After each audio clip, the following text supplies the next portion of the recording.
We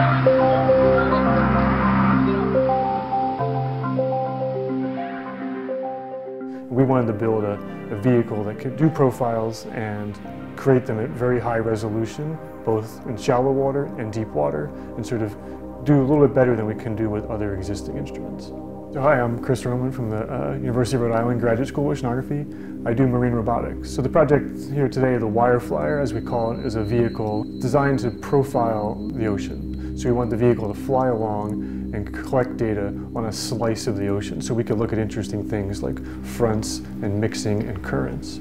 The novel bit is it separates the vehicle from the wire and lets the vehicle slide independent of the wire, which actually buys you quite a bit of performance. We measure the performance of this thing much the same way you would measure a high-performance sailboat going upwind. You can achieve 40-45 degrees relative to vertical, which is a lot like a sailboat going close-hauled upwind. And we were able to achieve that. We achieved that in the tank in the quarter-scale testing, and we achieved that at sea in the real world with the final vehicle. So we were really happy with the way it turned out. It actually sort of beat our predictions in a lot of ways. So we're very happy with its performance. Of course, there's more to do, but for now, we're at a great spot.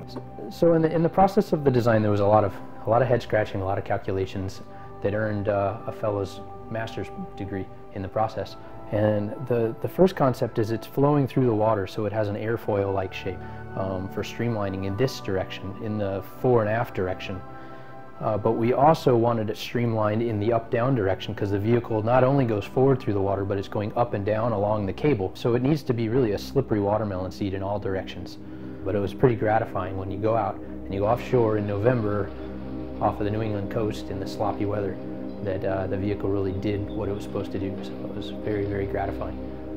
We were all blown away by just how fast the vehicle can come up the wire and fly upwind essentially at the ship, because that was our big concern, is could we fly uphill or up a wire that's being towed, and the vehicle really flew up much faster than we expected. So it's basically measuring the water properties, temperature, salinity, oxygen, whatever parameter you're interested in a slice of the water.